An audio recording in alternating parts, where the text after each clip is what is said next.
할렐루야.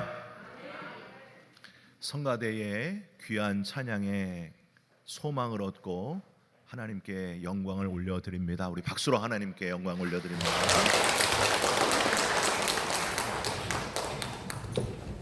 오늘 말씀은 누가복음 9장 28절부터 36절까지의 말씀입니다. 누가복음 9장 28절부터 36절까지의 말씀, 우리 제가 한 절, 여러분들이 한 절 교독해서 36절까지 한 절씩 읽으시겠습니다. 이 말씀을 하신 후 8일쯤 되어 예수께서 베드로와 요한과 야고보를 데리고 기도하시러 산에 올라가사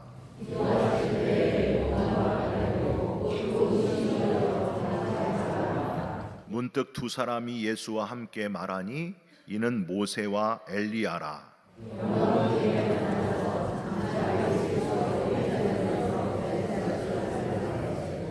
베드로와 및 함께 있는 자들이 깊이 졸다가 온전히 깨어나 예수의 영광과 및 함께 선 두 사람을 보더니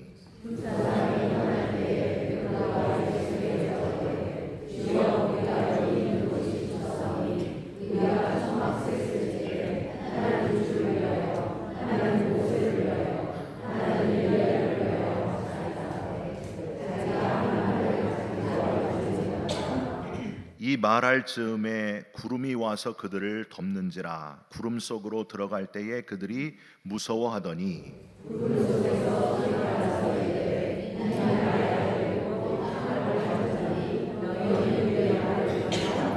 함께 읽습니다. 소리가 그침에 오직 예수만 보이더라. 제자들이 잠잠하여 그 본 것을 무엇이든지 그때에는 아무에게도 이르지 아니하니라. 아멘. 오늘은 누가복음 9장 28절부터 36절의 말씀으로 오직 예수만 보이더라 라는 제목의 말씀을 같이 나누는 시간입니다. 여러분에게 그림을 두 개 보여드리려고 합니다. 첫 번째 그림을 한번 보시죠. 자세히 보세요. 네. 여러분께 물어보겠습니다. 가운데 숫자 2번 옷을 입은 사람은 행복한 사람입니까? 답해 보세요. 네, 행복한 사람. 두 번째 그림도 보여드리겠습니다. 가운데 2번 옷을 입은 사람은 행복한 사람입니까? 네. 언젠가 교육방송 EBS에서 이 똑같은 실험을 한 적이 있습니다. 가운데 사람에 대한 질문을 하는데 서양 사람의 대답과 동양 사람의 대답이 전혀 달랐다 하는 사실입니다. 서양 사람은 첫 번째 그림이나 두 번째 그림이나 똑같이 가운데 2번 셔츠를 입은 사람은 행복한 사람입니다 하고 답을 했어요. 그런데 동양 사람은 달랐습니다. 첫 번째 그림에 2번 티셔츠 옷을 입은 사람은 행복한 사람이지만 두 번째 그림에 2번 티셔츠 옷을 입은 사람은 행복하지 않은 사람이다 이렇게 답을 했습니다. 여러분 왜 그랬을까요? 여기는 서양 사람은 안 계시고 다 동양 분들만 계신 것 같아요. 나 혹은 너 각 개인에게 집중되어 있는 서양 사람은 주변의 사람과는 상관없이 그 사람 개인이 행복하면 행복한 사람이다 하고 느끼는데 동양 사람은 다르다는 거예요. 개인보다는 공동체, 서로 간의 관계가 중요하기 때문에 그 관계에 집중되어 있어서 아무리 개인이 행복해 보여도 주위에 있는 사람들 표정이 행복하지 않으면 행복한 사람이 아니다 이렇게 생각한다는 겁니다. 혼자 행복하다고 행복한 것이 아니고 다른 사람들과 함께 더불어 행복해야 행복한 사람이다 하고 여긴다는 사실입니다. 여러분 인정하십니까? 제 두 번째 딸이 집에 왔어요. 내일 쉬는 날이라고 집에 왔어요.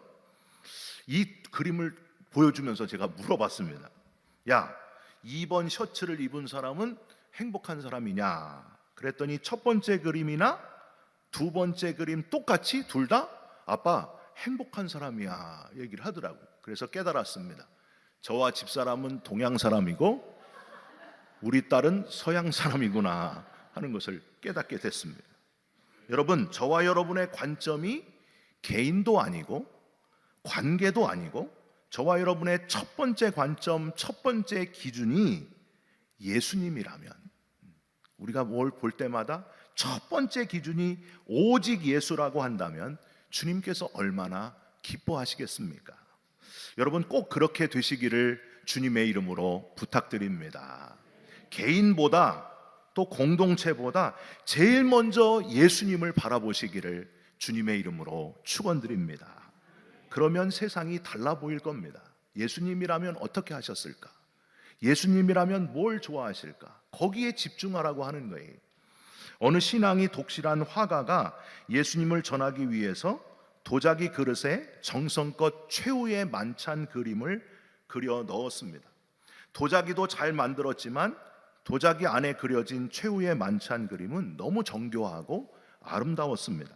어느 날 화가의 친구가 화가 집에 방문을 했는데 저 그림, 도자기 그릇에 그려진 최후의 만찬을 보고 놀라움을 감추지 못했습니다. 우와, 이 멋진 그릇을 보니까 놀랍군. 최후의 만찬이 이렇게 금빛 그릇에 담기니 최고의 그릇이 되었네 그려. 이 테두리의 장식들 좀 봐. 자네 이걸 만드느라고 얼마나 오랜 시간을 고생했나. 근데 이거 팔면은 엄청난 돈이 될 것 같아. 막 이렇게 얘기를 하는 거예요. 화가는 실망감을 감출 수 없는 얼굴로 친구를 배웅한 후에 몇 달을 걸쳐서 만든 저 그릇을 바닥에 던져서 깨트려 버렸습니다. 여러분, 이유가 뭐였을까요?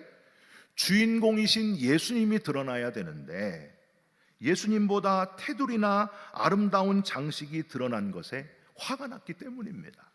오직 예수만 드러낼 수 없을까? 화가는 보잘것없는 도자기를 다시 취해서 오직 예수님만 드러나도록 다시 그림을 그리게 됩니다. 여러분, 이 화가와 같이 저와 여러분의 삶이 오직 예수가 첫 번째가 된다면 얼마나 주님이 기뻐하시겠습니까? 주인공을 놓치지 않는 그리스도인, 내가 가진 달란트를 가지고 오직 예수를 드러내는 참 그리스도인들이 되시기를 주님의 이름으로 축원드립니다. 여러분, 벌써 2월 중순이에요. 성탄절 송구영신 예배 드린 지가 엊그제 같은데 벌써 한 달 반이 훅 지나갔습니다. 여러분, 우리가 이렇게 빨리 늙어가요. 빨리 늙어갑니다. 참 빨리 가는 시간 속에서 세월을 아끼며 살아가는 저와 여러분들이 됐으면 좋겠습니다. 여러분, 오늘 2월 15일, 오늘은 무슨 날일까요? 프레지던트 데이, 대통령의 날 하루 전날이라고 답을 하시는 분들은 지난 한 주간 너무 피곤해가지고 하루 좀 쉬기를 원하시는 분들인 것 같습니다. 오늘은 바로 변모주일입니다. 변모주일. 변모주일은 영어로 Transfiguration Sunday라고 하는데 예수님이 그 용모가 변하시고 영광 중에 모세와 엘리야를 만나는 그 기이한 순간을 기억하면서 기념하는 주일이 바로 오늘입니다. 여러분, 그림 한번 보십시오. 제가 작년이나 재작년에 이 그림을 보여드린 적이 있는 것 같은데 누가 그렸을까요? 라파엘로 산치오가 그린 그림입니다. 그리스도의 변모라는 그림이에요. 줄리아드 드 메레치의 서자인 지올리오 드 메데체가 1516년 피렌체 추기경 재직 시에 화가 라파엘로로 하여금 나르본 성당의 대형 제단 장식 그림으로 그리스도의 변모를 그려달라고 의뢰를 했습니다. 라파엘로가 이 그리스도의 변모를 그리기 위해서 부단 애를 썼습니다. 그런데 건강이 약해져 가지고 이 그림을 완성하지 못하고 사망하고 맙니다. 그 후에 제자 로마노가 완성한 작품이 바로 저 그림입니다. 여러분, 참 신비롭지 않습니까? 참 잘 그렸어요. 근데 중요한 건 라파엘로와 그의 제자가 이 그림을 그릴 때에 철저하게 예수님을 드러나게끔 주인공이 예수님 되도록 모든 사람들의 관심이 예수님께 집중되도록 이 그림을 그렸다고 하는 거예요. 여러분, 이 그림을 보면 모든 관심이 예수님께 집중되십니까? 그림을 잘 못 그렸나? 예수님께 집중돼야 돼. 이 그림의 핵심이 바로 그겁니다. 주인공은 예수님이십니다. 여러분, 이 그림처럼 저와 여러분의 인생도 오직 주님이 주인공 되심으로 인해서 걸작품 인생이 되시기를 주님의 이름으로 부탁드립니다. 우리 인생을 그냥 내 것이고 내 마음대로 살아가는 인생이라고 살면, 그렇게 여기고 살면 아무 의미가 없다는 거예요. 내 인생의 주인공은 오직 예수십니다. 오직 예수님이십니다. 아멘이 적지만 오직 예수님이십니다. 내 인생의 주인공을 분명히 하고 걸작품의 인생을 살아가시기를 주님의 이름으로 부탁드립니다. 최선을 다해 예수님을 그림으로 그리면 주님이 주인공 되시는 인생을 사는 걸까요?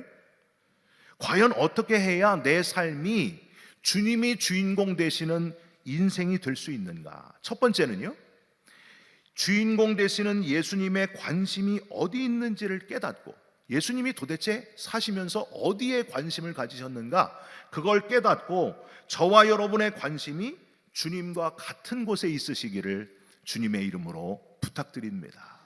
예수님이 어디 관심 가졌나, 거기에 관심 가지면 돼. 오늘 누가복음을 읽으셨는데 이 누가의 눈을 통한 예수님의 가장 중요한 관심은 바로 누구든지 다 구원받아야 될 사람들이다, 여기에 있었습니다. 구원의 대상에는 제한이 없다는 겁니다. 유대인뿐만이 아니라 하나님은 언어, 인종, 성별, 국적, 경제적 차이를 다 초월하신 모든 이들을 구원하시는 하나님이시다. 이게 포커스였어요. 누가복음의 포커스입니다. 모든 사람들을 구원하시기를 원하시는 하나님을 누가는 강조하고 싶었습니다. 여러분 아시겠지만은 이 변모 사건, 변화산 사건은요, 마태복음 17장 1절에서 8절, 마가복음 9장 2절에서 8절에도 똑같이 나와 있습니다. 그런데 오늘 누가복음의 9장에 나오는 이 변모 사건이 특별한 이유가 있어요. 왜냐? 마태복음의 변모 사건과 차이가 있기 때문입니다. 여러분, 마태복음은 주로 누구를 대상으로 썼어요? 유대인들을 대상으로 쓰여진 성경입니다. 그래서 마태는 예수님이 변모하시면서 함께 보인 모세와 엘리야 중에 엘리야를 보는 관점이 달랐습니다. 엘리야를 다르게 봤어요. 마태는 율법의 대표는 모세고 엘리야는 선지자의 대표다, 이렇게 해석을 하고 있습니다. 그런데 우리가 오늘 읽은 이 누가는, 누가복음뿐만이 아니라 사도행전까지 기록한 이 누가는 누가복음과 사도행전에서 유일하게 예수님의 승천과 성령 강림의 이야기를 기록하고 있습니다. 여러분, 누가복음에만 예수님의 승천 이야기가 나와 있어요. 엘리야는 유대인뿐만이 아니라 모든 이방인까지 아우르는 중요한 인물이다, 그걸 강조하기 위해서였습니다. 엘리야는 이방인 여인 사르밧 과부의 문제를 해결한 선지자였을 뿐만이 아니라 죽음을 보지 않고 불말과 불병거를 타고 승천하지 않았느냐. 예수님의 승천과 성령 강림을 엘리야 이야기의 모형에 맞춰가지고 전달한 선지자가 바로 전달한 사람이 누가였다고 하는 겁니다. 그래서 누가복음과 사도행전을 읽는 독자들이 예수님은 율법에만 사로잡힌 모세 중심, 유대인 중심의 하나님이 아니고 모든 이들을 포괄하는 엘리야 같은 분이 바로 우리 예수님이시다. 예수님은 모든 인류를 구원하는 가장 크신 분, 모든 인류를 구원하실 구세주이시다, 이걸 강조했다고 하는 거예요. 이게 누가복음의 특징입니다. 여러분, 이 누가의 메시지대로 저와 여러분도 생각을 바꿔야 됩니다. 여러분, 이 세상에 복음을 듣지 않아도 되는 사람은 한 사람도 없습니다. 예수님의 십자가가 필요하지 않는 사람은 한 사람도 없음을 기억하시기를 바랍니다. 이게 중요한 거예요. 여러분, 교회는요, 교인만 오는 곳이 아닙니다. 교회는 믿는 사람만 오는 곳이 아닙니다. 교회는 안 믿는 사람이 와서 복음을 쉽게 접할 수 있고 교회에 와서 변화되는 곳이 돼야 됩니다. 그게 교회의 중요한 특징입니다. 이 교회를 이 교회 저 교회에 찾아다니시는 분들에게 참 너무 안타까워요. 도대체 어떤 교회를 찾고 있는 거예요? 여러분, 교회는 영혼 구원하는 교회가 진짜 교회예요. 우리끼리만 제가 이 교회 몇십 년을 다녔습니다. 뭐가 그게 중요해요? 그게 중요한 게 아니라니까요. 몇십 년 다녀도 하나님이 저와 여러분을 모른다 그러면 땡이에요. 아무것도 아니에요. 근데 6개월밖에 안 다녔을지라도 영혼 구원, 그걸 위해서 애쓰는 사람은 진짜 그리스도인이라고 하는 거예요. 여러분, 안 믿는 사람들이 교회에 와서 점점 변화되고 세례받는 일이 많아져야 건강한 교회, 살아있는 교회라는 사실을 잊지 마시기를 주님의 이름으로 축원드립니다. 우리 교회가 인원이 많은 교회, 뭐 밥을 잘하는 교회, 성가대가 대단한 엄청 잘하는 교회, 찬양팀이 엄청 잘하는, 아무도 아멘 안 하시지만 이런 엄청난 많은 좋은 것들이 있지만 그것보다도 진짜 교회가 되려면 죽어가는 영혼, 안 믿는 사람이 와서 구원받는 교회, 예수님이 누군지를 발견하는 교회, 여러분 그런 진짜 교회를 함께 만들어 가시기를 주님의 이름으로 부탁드립니다. 교회의 본질은 건물이 아닙니다. 교회의 본질은 교단이 아닙니다. 어떤 프로그램이 중요한 게 아닙니다. 첫 번째도 영혼 구원이고, 우리가 마지막 우리의 생명을 다하는 그날에도 영혼 구원을 하다 가는 교회, 진짜 교회를 함께 만들어 가시기를 주님의 이름으로 부탁드립니다. 두 번째, 예수님이 주인공이시라면은 예수님을 닮아서 우리는 육신의 약함을 벗어버리고 성숙한 그리스도인으로 점점 성화되어야 합니다. 성화되어야 됩니다. 점점 거룩한 그리스도인으로 변해가야 됩니다. 인원도 늘어나야 되지만 질적으로 점점 거룩한 그리스도인이 돼야 된다는 거예요. 내가 거룩하니 너희도 거룩하여라. 지금 예수님은 기도하러 산에 가셔서 변모하시고 큰 광채가 나면서 영광스러운 모습으로 막 바뀌시는데, 제자들은 지금 뭐 하고 있어요? 육신의 욕구를 이기지 못해서 엉뚱한 짓을 하는 걸 보게 됩니다. 여러분 32절 한번 보세요. 베드로와 및 함께 있는 자들이 뭐 했다고요? 깊이 졸다가. 예수님은 지금 변모하시고 죽음을 앞두고 계신데 주는 그리스도시요 살아계신 하나님의 아들이십니다 하고 고백한 첫 번째 수제자 베드로와 다른 제자들이 이 중요하고 은혜롭고 신비로운 순간에 뭐 하고 있다고요? 깜빡 졸고 있었습니다. 여러분 지금도 깜빡 졸고 있는 분이 있으십니까? 이 좀 얼마나 창피해요. 주님을 위해서 목숨을 바치겠다고 큰 소리 치던 제자들이 육신이 약해가지고 졸고 있는 거예요. 누가복음 22장에는 예수님이 잡히시기 직전에 겟세마네 동산에서 땀방울이 핏방울이 되도록 기도하시는데 그때도 제자들은 잠들어 있었습니다. 왜 이렇게 자는지 말이에요. 왜 이렇게 조는지 예수님이 너무 안타까우셨을 거예요.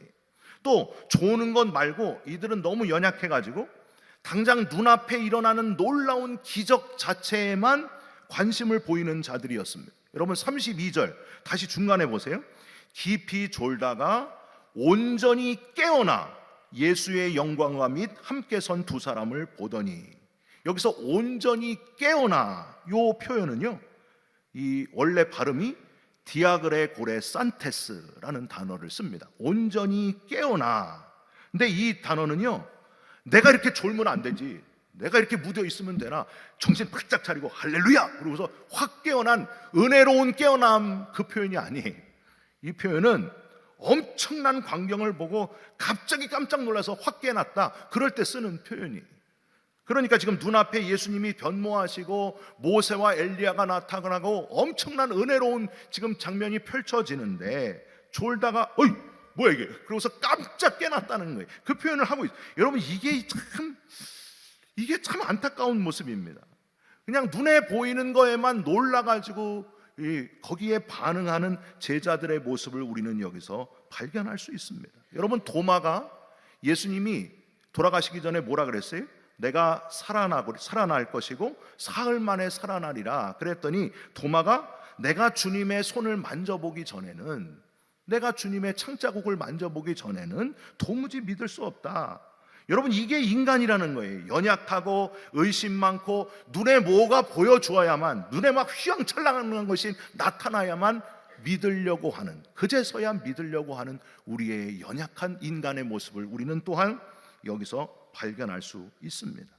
결정적인 순간에 조는 것 말고, 눈으로 보는 것만 믿고 놀라는 것 말고 또 연약한 모습이 또 있어요.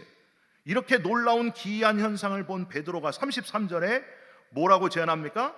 두 사람이 떠날 때에 베드로가 예수께 여짜오되 주여 우리가 여기 있는 것이 좋사오니 우리가 초막셋을 짓되 하나는 주를 위하여 하나는 모세를 위하여 하나는 엘리야를 위하여 하사이다 하되 자기가 하는 말을 자기도 알지 못하더라. 엉뚱하게도 이곳이 특별한 곳이 맞습니다. 주님, 이 땅이 아주 대단한 엄청난 땅이니까 주님이 지금 변모하시고 막 엄청난 게 보여지는 게 아닙니까? 여기다가 초막을 짓겠습니다. 여기가 명당입니다. 이게 인간의 모습이라는 거예요. 특별한 장소, 이곳은 신비한 장소입니다. 거기에 막 치우친다는 거예요. 철저하게 땅에 관심을 가지고 특별한 장소를 만들고자 하는 어리석은 베드로의 모습을 우리는 또한 발견하게 됩니다. 여러분, 얼마나 누가가, 이 지은 누가가 보기에 이 모습이 한심했으면 뒤에 그래서 표현을 쓴 거예요. 뭐라고 썼어요? 뒤에 뭐라고 썼어요? 자기가 하는 말을 자기도 알지 못하더라. 워낙 엉뚱한 말이니까. 여러분, 신앙생활 그렇게 하시는 분 있습니까? 어디 가면은 막 그 장소가 신비로워가지고 막 놀라운 일이 일어나고, 이 베드로랑 비슷한 분들이 이게 지금 어떤 장소가 중요한 게 아니에요. 어떤 장소에 뭐 특별한 장소가 있어서 거기다가 초막을 짓자 이런 분들이 있다니까요. 그게 아니라는 겁니다. 주인공은 누구라는 거예요? 예수 그리스도. 예수 그리스도께서 계신 곳이 초막이고 아주 벌판이고 아주 황량한 곳일지라도 그곳이 예수님이 계시면 천국이 되는 거예요. 예수님이 안 계시면 아무리 건물이 휘황찬란하고 아무리 엄청난 장소라고 할지라도 아무것도 아닌 건물밖에는 안 된다고 하는 겁니다. 여러분, 제가 예수님이었으면 여기 초막셋을 짓겠습니다 하는 이 베드로를 향해서 이 어리석은 놈아, 지난주에 내가 너에게 천국 열쇠를 주고 땅에서 열면 하늘에서 열고 땅에서 닫으면 하늘에서 닫는다고 했는데 그 말 완전히 취소다 이놈아, 이렇게 얘기를 했을 거예요. 이것밖에 안 되냐. 굳건한 신앙, 견고한 믿음의 사람인 것 같다가도 금방 또 넘어지고 무너지고 한심한 생각을 하는 우리 인간의 모습을 우린 여기서 발견할 수 있습니다. 여러분, 이게 우리들이라는 거예요. 이것뿐만이 아니에요. 또 나와요. 34절. 이 말 할 즈음에 구름이 와서 그들을 덮는지라 구름 속으로 들어갈 때 그들이 무서워하더니, 여러분, 방금 전까지 좋아가지고 은혜롭습니다, 여기 초막을 짓겠습니다, 기쁨으로 신나게 제안하던 베드로의 모습은 다 없어지고 구름이 와서 덮으니까 무서워. 그래서 그냥 움츠러들었다는 거예요. 무서워서 두려워 떨고 있는 베드로의 모습을 보게 됩니다. 여러분, 구름은 하나님의 임재를 상징하고 하나님의 영광을 상징합니다. 하나님이 임재하시는데 찬송은 못할지언정 무섭다고 떨고 있는 제자들의 모습, 연약한 모습을 우리는 또한 발견할 수 있습니다. 사랑하는 성도 여러분, 이렇게 연약하고 엉뚱하고 금방 약해지고 어리석고 두려워하는 인간들이었음에도 불구하고 이들을 제자 삼아서 예수님이 사용하셨다 하는 게 이게 바로 하나님의 은혜라고 하는 겁니다. 여러분, 은혜라고밖에는 표현할 길이 없어요. 이렇게 연약하고 부족한데, 마찬가지로 우리도 죄인임에도 불구하고 우리를 사랑하셔서 구원받게 해주시고 예수 믿고 이렇게 주의 전에 오게 하시고 영생의 소망을 가지고 부활의 소망을 가지고 날마다 감사와 은혜 가운데 살게 하신 것은 하나님의 은혜임을 믿습니다. 저와 여러분이 뭐가 잘나서가 아니에요. 그냥 죄만 짓고 나쁜 짓만 하는 우리들임에도 불구하고 우리를 긍휼히 여기셔서 구원받게 해주신 것, 이 구원받은 것을 자다가 깨서도 감사하는 저와 여러분이 되시기를 주님의 이름으로 축원드립니다. 옆 사람하고 한번 인사하세요. 자다가 깨서도 감사하시기 바랍니다. 이 아무것도 아닌 우리를 구원해 주신 하나님의 은혜, 이것보다 더 큰 감사가 어디 있겠습니까? 잠을 이기지 못하고 기적과 이사에만 민감한 연약한 제자들, 여기 초막 짓고 사는 게 좋다고 제안했다가 자기가 하는 일이 뭔 말인지도 모르고 했던 인간, 구름이 덮이게 되니 금방 무서워하는 우리 인간들하고는 너무나 다르게 하나님의 아들이신 예수 그리스도께서는 영광의 모습으로, 왕의 모습으로 즉위하십니다. 여러분 35절 한번 보세요. 구름 속에서 소리가 나서 이르되 이는 나의 아들 곧 택함을 받은 자니 너희는 그의 말을 들으라 하고. 여러분, 주님께서 영광스러운 왕의 모습으로 저와 여러분의 삶 속에 임재하시고 우리들 속에 즉위하시기를 사모하시기를 주님의 이름으로 부탁드립니다. 하나님이 내 속에 계셔서 내게 임재하셔서 이것보다 더 큰 기쁨이 없다는 거예요. 임마누엘의 기쁨, 기쁨이 넘치시기를 주님의 이름으로 부탁드립니다. 마지막으로 변모산 사건 제일 마지막 절은 또다시 한번 예수님을 주인공으로 높이면서 결론을 짓고 있습니다. 36절 다 같이 한번 읽겠습니다. 소리가 그침에 오직 예수만 보이더라. 제자들이 잠잠하여 그 본 것을 무엇이든지 그때에는 아무에게도 이르지 아니하니라. 오직 예수만 보이더라. 여러분, 이게 결론입니다. 오직 예수만 보이더라. 지금 저와 여러분의 신앙생활의 중심이 오직 예수만 보이는 신앙생활인지 점검하시기를 바랍니다. 변모주의를 지키는 게 중요한 게 아니고 변모하신 주님이 내 삶의 주인공이 되고 있는가, 그게 더 중요합니다. 성탄절, 부활절 지키고 기념하는 게 중요한 게 아니고 성탄절, 부활절뿐만이 아니라 매일 내게 임재하시는 그 오직 예수, 그 오직 예수를 보고 사는가, 그게 중요하다는 거예요. 여러분, 오직 예수께 집중하는 그리스도인 되시기를 주님의 이름으로 축원드립니다. 침례교회의 류응열 목사님이 쓰신 글을 여러분께 마지막으로 읽어드리면서 오늘 설교를 마치려고 합니다. 예수 그리스도만 강조하지 않는다면 기독교는 세상에 아주 멋진 종교로 보일 것이다. 하나님의 사랑을 실천하고 이웃을 우리 몸처럼 사랑하고 서로 섬기고 돕는 보이는 세상적인 것만 강조하면 얼마나 좋을까. 오직 예수뿐이다. 예수 없는 구원은 없다. 이 구호만 삭제해버리면 기독교인이 받아야 할 비난, 싸워야 할 가장 중요한 영적 전쟁은 한순간에 사라질 것이다. 그러나 오직 예수뿐이라는 믿음을 포기하는 순간 생명을 살리는 기독교의 복음은 고등한 윤리나 철학으로 전락하게 될 것이다. 예수만이 유일한 구원의 길, 이렇게 외치는 것이 쉬운 일이 아니다. 예수의 십자가와 부활의 복음 다음에 따라오는 것은 영광스러운 멸관이 아니다. 핍박과 고난이기 때문이다. 사랑하는 성도 여러분, 예수 믿기만 하면 부자 되고 늘 행복하고 기쁘고 즐겁고 그러면 좋겠지만은 그게 아니라는 거예요.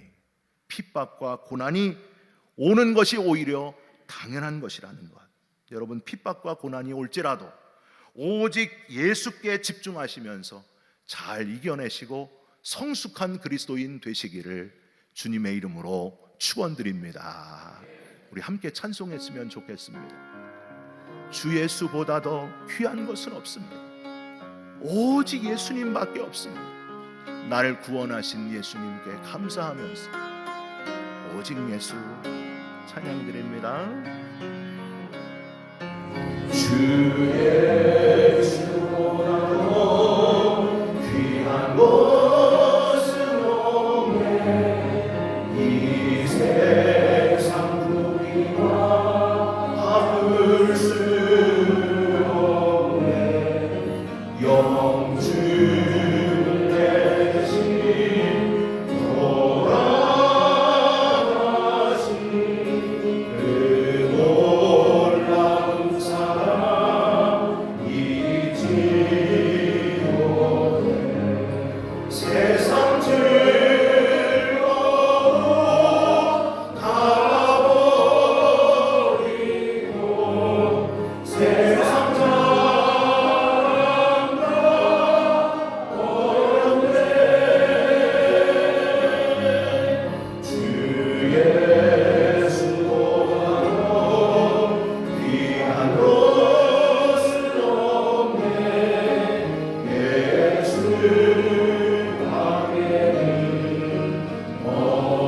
세상 즐거움 다 버리고 세상 즐거움